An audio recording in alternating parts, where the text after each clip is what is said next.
आतंकियों को वो सजा दी और सजा ऐसी है कि आज भी आतंक के उन आकाओं की नींद उड़ी हुई है। पाकिस्तान के एयरबेस एसेट्स को भारी नुकसान हुआ और आज तक उनके कई एयरबेस आईसीयू में पड़े हैं। देश की सेना ने सफलतापूर्वक सर्जिकल स्ट्राइक की तो तुरंत कांग्रेस वालों ने सेना से सबूत मांगे थे। इस सदन में भारत का पक्ष रखने के लिए खड़ा हुआ और जिन्हें भारत का पक्ष नहीं दिखता है उन्हें मैं आईना दिखाने के लिए खड़ा हुआ। पहली ऐसी भारत की रणनीति बनी कि जिसमें पहले जहां कभी नहीं गए थे वहां हम पहुंचे। पाकिस्तान के कोने कोने में आतंकी अड्डों को धुआं धुआं कर दिया गया। आदरणीय अध्यक्ष जी, इस सत्र के प्रारंभ में ही मैं जब मीडिया के साथियों से बात कर रहा था तब मैंने सभी माननीय सांसदों को अपील करते हुए एक बात का उल्लेख किया था। मैंने कहा था कि ये सत्र भारत के विजयोत्सव का सत्र है।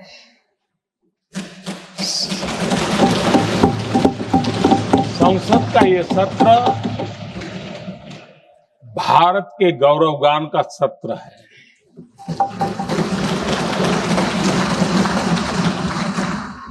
आदरणीय अध्यक्ष जी, जब मैं विजयोत्सव की बात कर रहा हूं तब मैं कहना चाहूंगा कि ये विजयोत्सव आतंकी हेडक्वार्टर्स को मिट्टी में मिलाने का है।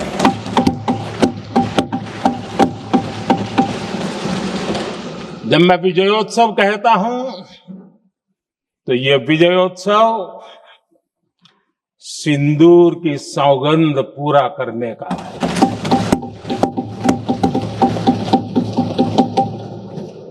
मैं जब ये विजयोत्सव कहता हूं तो ये भारत की सेना के शौर्य और सामर्थ्य का विजय गाथा कह रहा है। जब मैं विजयोत्सव कह रहा हूं तो 140 करोड़ भारतीयों की एकता, इच्छा शक्ति, उसके एक अप्रतिम जीत का विजयोत्सव की बात करता हूं।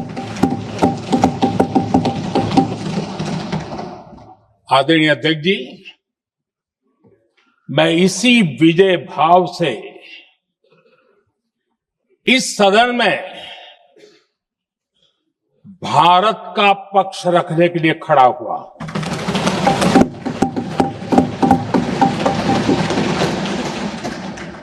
और जिन्हें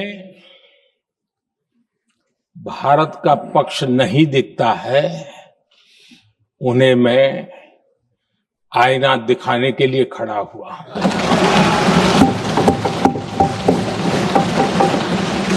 आदरणीय अध्यक्ष जी, 22 अप्रैल को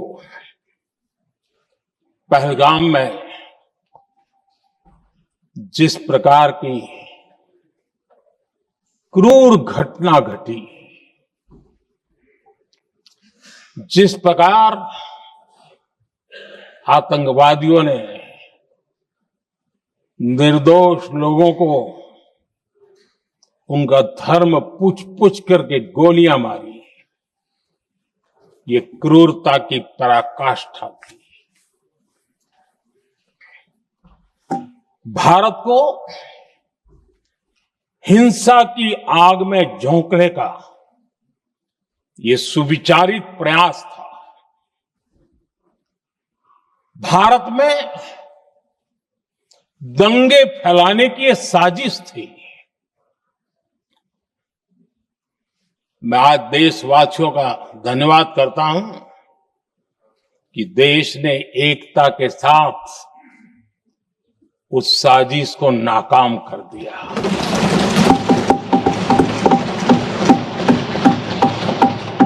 आदरणीय अध्यक्ष जी, 22 अप्रैल के बाद मैंने एक सार्वजनिक रूप से और विश्व को समझ में आए इसलिए कुछ अंग्रेजी में भी वाक्यों का प्रयोग किया था और मैंने कहा था कि हमारा संकल्प है, हम आतंकियों को मिट्टी में मिला देंगे।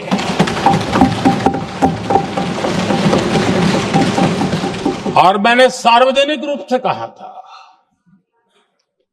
सजा उनके आकाओं को भी होगी और कल्पना से भी बड़ी सजा मिलेगी।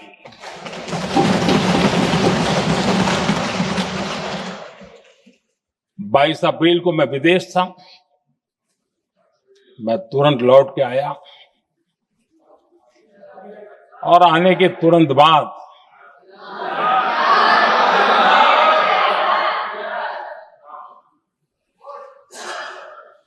मैंने एक बैठक बुलाई और उस बैठक में हमने साफ साफ निर्देश दिए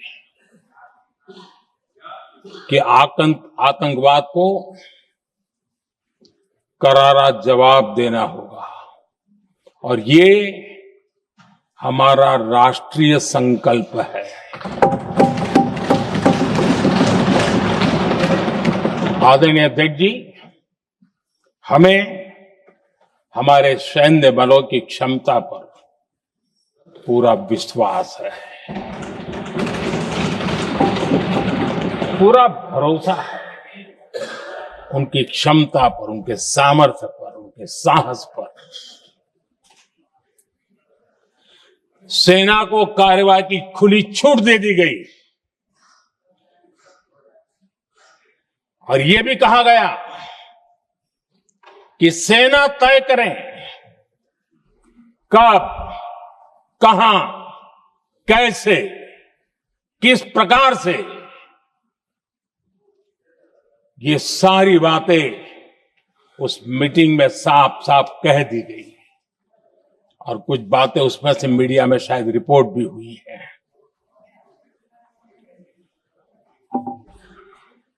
हमें गर्व है आतंकियों को वो सजा दी और सजा ऐसी है कि आज भी आतंक के उन आकाओं की नींद उड़ी हुई है। लेकिन ये पहली ऐसी भारत की रणनीति बनी कि जिसमें पहले जहां कभी नहीं गए थे वहां हम पहुंचे। पाकिस्तान के कोने कोने में आतंकी अड्डों को धुआं धुआं कर दिया गया।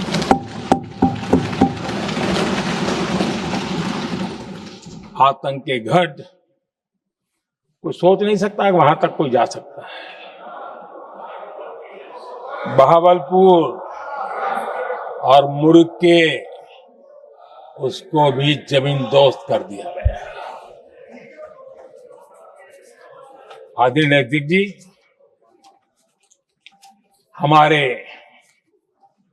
सेनाओं ने आतंकी अड्डों को तबाह कर दिया। तीसरा पक्ष, पाकिस्तान की न्यूक्लियर धमकी को हमने झूठा साबित कर दिया।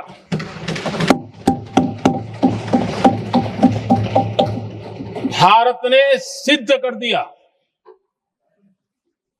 कि न्यूक्लियर ब्लैकमेलिंग अब नहीं चलेगा और न ही ये न्यूक्लियर ब्लैकमेलिंग के सामने भारत झुकेगा। आदरणीय अध्यक्ष जी, चौथा पक्ष, भारत ने दिखाई अपनी तकनीकी क्षमता। पाकिस्तान के सीने पर सटीक प्रहार किया। पाकिस्तान के एयरबेस एसेट्स को भारी नुकसान हुआ और आज तक उनके कई एयरबेस आईसीयू में पड़े हैं। आज टेक्नोलॉजी आधारित युद्ध का युग है। ऑपरेशन सिंदूर इस महारत में भी सफल सिद्ध हुआ है।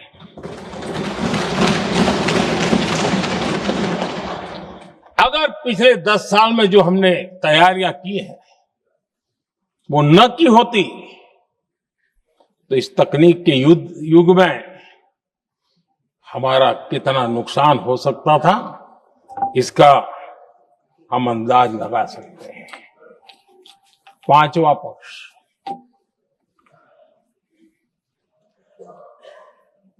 ऑपरेशन सिंदूर के दरमियान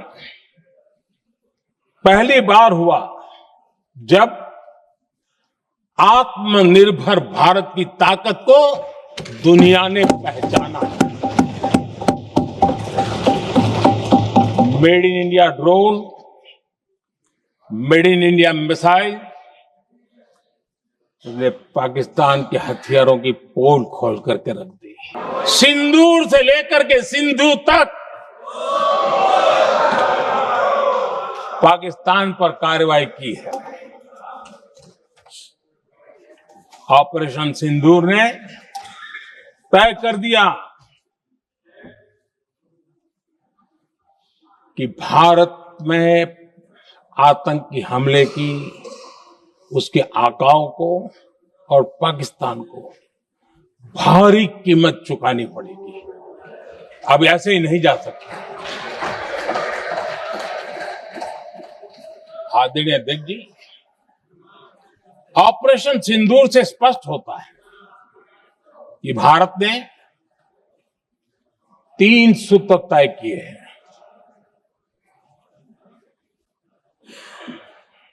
अगर भारत पर आतंकी हमला हुआ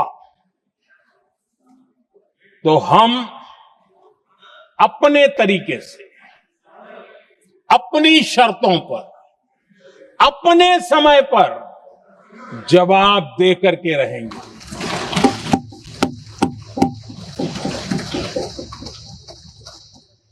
दूसरा, कोई भी न्यूक्लियर ब्लैकमेल अब नहीं चलेगा। कुछ लोग जानबूझ करके कुछ चीजें भूलने में इंटरेस्टेड होते हैं। देश भूलता नहीं है, देश को याद है। 6 रात और 7 मई सुबह ऑपरेशन हुआ था और 7 मई को सुबह भारत ने प्रेस कॉन्फ्रेंस हमारी सेना ने की और इस प्रेस कॉन्फ्रेंस में भारत ने स्पष्ट कर दिया था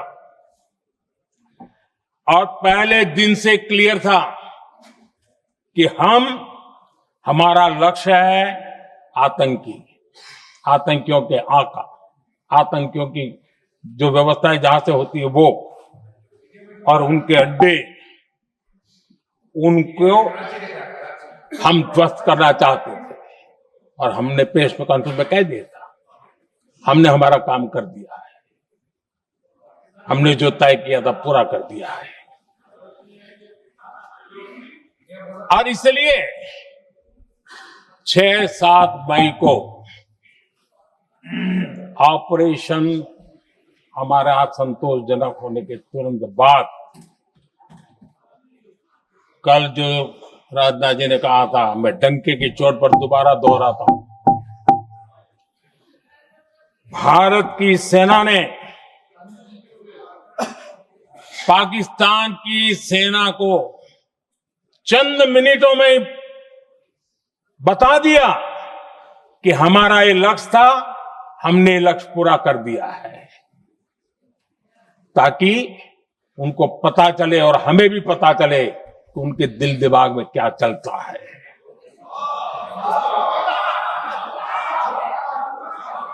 हमने अपना लक्ष्य 100% हासिल कर लिया था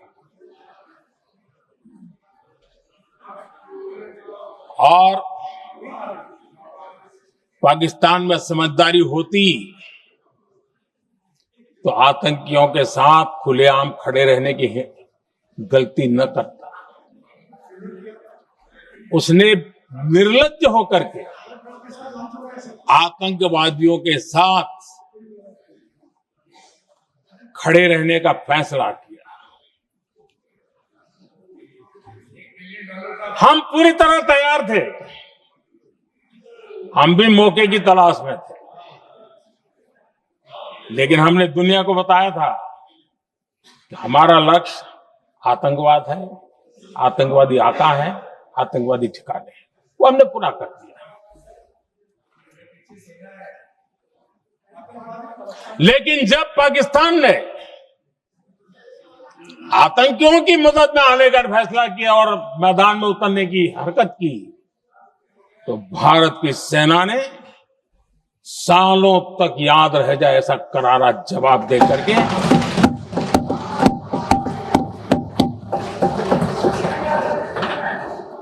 9 मई की मध्य रात्रि और 10 मई की एक प्रकार से सुबह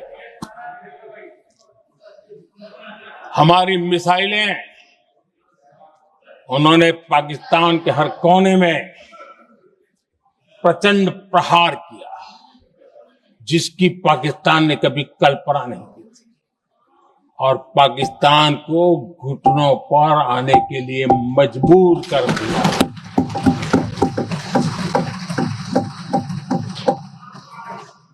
कांग्रेस और उसके सहयोगी पाकिस्तान के ऐसे ही प्रपंच के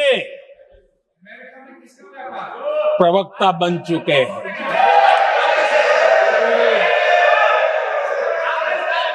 आदरणीय अध्यक्ष जी, देश की सेना ने सफलतापूर्वक सर्जिकल स्ट्राइक की तो तुरंत कांग्रेस वालों ने सेना से सबूत मांगे थे, लेकिन जब उन्होंने देश का मूड देखा, देश का मिजाज देखा, तो सुर उनके बदलने लगे और बदल करके क्या कहने लगे। कांग्रेस के लोगों ने कहा, ये सर्जिकल स्ट्राइक क्या बड़ी बात है, ये तो हमने भी की थी। एक ने कहा 3 सर्जिकल स्ट्राइक की थी, दूसरे ने कहा 6 सर्जिकल स्ट्राइक की थी, तीसरे ने कहा 15 सर्जिकल स्ट्राइक की थी। जितना बड़ा नेता उतना बड़ा आंकड़ा चल रहा था।